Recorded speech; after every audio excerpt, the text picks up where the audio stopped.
Bismillahirrahmanirrahim. Assalamualaikum warahmatullahi wabarakatuh. Perkenalkan, nama saya Yunita Ananda dengan NIM 12280221357 dari kelas 4B, Prodi Agroteknologi, Fakultas Pertanian dan Peternakan, Universitas Islam Negeri Sultan Syarif Qasim Riau.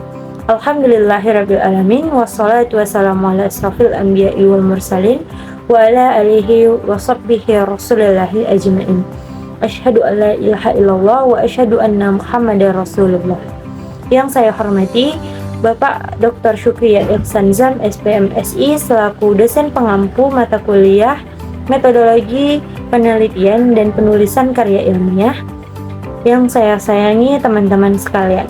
Baiklah, di sini saya akan mempresentasikan proposal penelitian yang saya tulis bersama rekan-rekan saya yang berjudul Pengaruh Berbagai Dosis Pupuk Organik Cair atau POC kulit pisang terhadap pertumbuhan tanaman sawi atau Brassica Juncea L.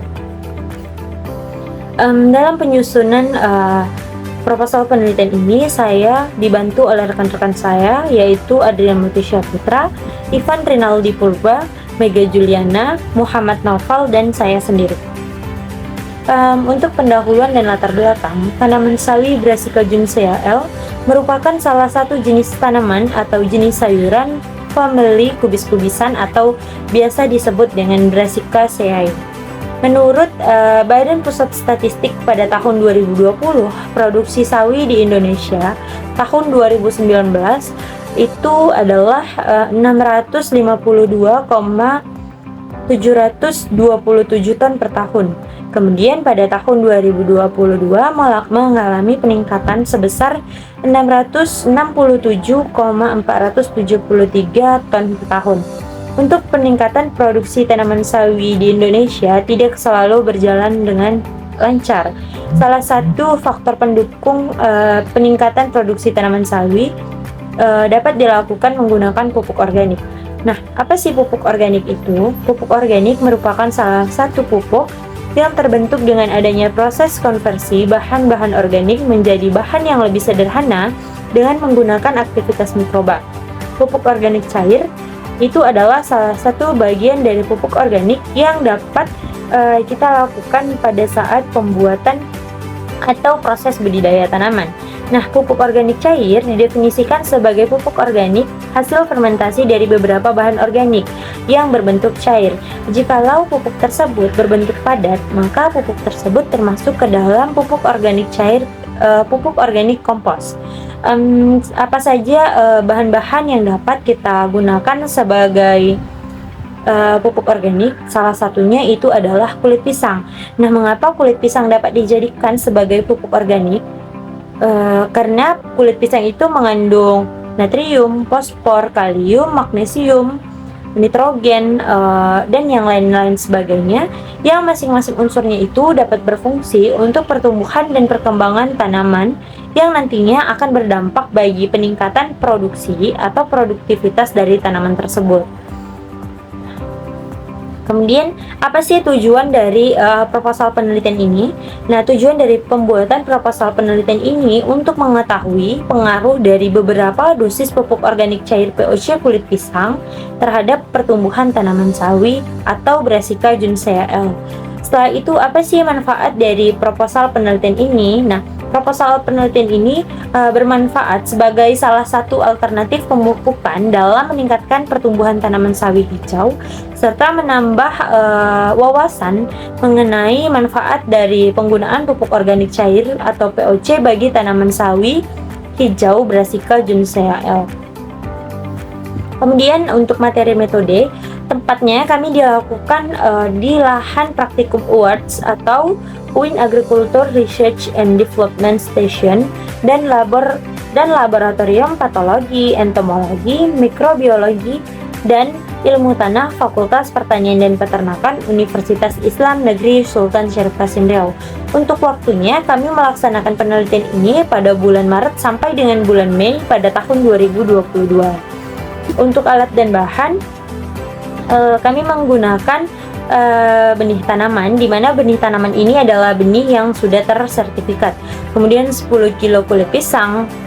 Kulit pisang ini bisa menggunakan kulit pisang kepok, kulit pisang ambon, dan kulit pisang yang lainnya. Kemudian 10 liter air cucian beras, 1 kilo gula, dan 150 ml bioaktivator. Sedangkan alat yang kita gunakan seperti cangkul, gembor, meteran, botol plastik, tali rafia, gelas ukur, ember, mistar, timbangan, saringan, blender, pengaduk, tray semai, alat tulis seperti pena, pensil, penggaris, dan buku. Kemudian kamera.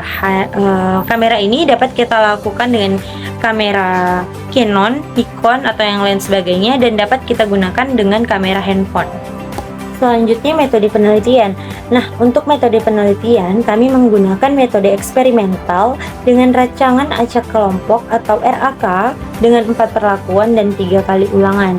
Nah, untuk perlakuan pertama atau P0 yaitu tanpa perlakuan yang biasa disebut dengan kontrol. Kemudian P1 yaitu pemberian POC 100 ml per liter, kemudian pemberian POC 200 ml per liter, dan pemberian POC 300 ml per liter. Nah, untuk materi dan metode, yang pertama untuk pelaksanaan penelitiannya, pertama itu kami melakukan pembuatan POC kulit pisang, di mana yang pertama itu kita sediakan dulu alat-alat dan bahan yang nantinya akan kita gunakan. Kemudian potong kecil-kecil bagian tanaman atau bagian kulit pisang. Untuk pemotongan kulit pisang ini tidak perlu kita cuci, sehingga mikroba-mikroba yang ada pada kulit pisang dapat membantu dalam proses dekomposisi. Kemudian setelah kita potong kecil-kecil, kita haluskan kulit pisang tersebut. Dapat kita lakukan dengan cara ditumbuk ataupun menggunakan blender. Kemudian siapkan ember besar yang memiliki tutup, masukkan kulit pisang yang sudah dihaluskan, kemudian 1 kilo gula merah yang sudah dihaluskan, 10 liter air cucian beras, dan 150 ml bioaktivator. Kemudian tutup bagian ember tersebut selama 14 hari. Setelah 14 hari, buka penutup tersebut, kemudian saring larutan tersebut. Untuk bagian padatan atau ampas dari larutan tersebut dapat kita gunakan sebagai kompos, dan larutan cair yang ada di situ itu adalah pupuk organik cair yang siap pakai. Kemudian kita lakukan pengolahan lahan. Untuk pengolahan lahan yang akan ditanami tanaman sawi Brassica juncea L atau sawi hijau, itu dapat kita lakukan untuk pengolahan lahan yang tidak ternaungi atau terkena matahari secara langsung. Untuk tanahnya itu adalah tanah yang gembur dan subur. Kemudian untuk pengolahan tanah ini dapat kita lakukan dengan menyiapkan media tanamnya seperti tanah. Kemudian kita dapat menggunakan seperti jerami padi atau sekam padi atau kompos sebagai salah satu media tanamnya. Kemudian kita lakukan pembibitan, di mana pembibitan itu adalah proses pembibitan pada biji sawi tersebut, di mana biji sawi yang kita gunakan adalah biji sawi yang bersertifikat. Biji sawi ini kita bibitkan pada media yang bagus seperti tanah yang telah kita campur menggunakan sekam padi ataupun kompos bekas ampas dari POC kulit pisang yang kita gunakan. Kemudian penanaman. Nah, untuk penanaman dilakukan saat umur 14 hari atau saat bibit berumur 14 hari, ketika bibit tersebut sudah memiliki 3-4 helai daun. Kemudian tanaman tersebut dipindahkan ke dalam plot ataupun polybag yang sudah kita sediakan. Kemudian kita melakukan perlakuan, di mana perlakuan ini adalah pengaplikasian pupuk organik cair dari kulit pisang tersebut. Nah, untuk perlakuannya ini kita lakukan selama atau sebanyak 3 kali pada umur 7 hari setelah pindah tanam, 14 hari setelah pindah tanam, dan 21 hari setelah pindah tanam. Ini dapat kita lakukan dengan cara kita kocor ataupun dapat kita lakukan menggunakan hand sprayer. Kemudian untuk pelaksanaan penelitian selanjutnya adalah pemeliharaan, di mana pemeliharaan ini terdiri dari penyiangan gulma, kemudian pengendalian hama penyakit, dan yang lain sebagainya. Kemudian panen. Nah, untuk pemanenan dilakukan pada tanaman itu berumur 28 hari setelah pindah tanam. Nah, untuk proses pemanenan itu ada dua cara. Yang pertama itu dicabut langsung dengan akar-akarnya, dan yang kedua dipotong bagian pangkal batang yang berada di atas permukaan tanah. Kemudian untuk parameter pengamatan.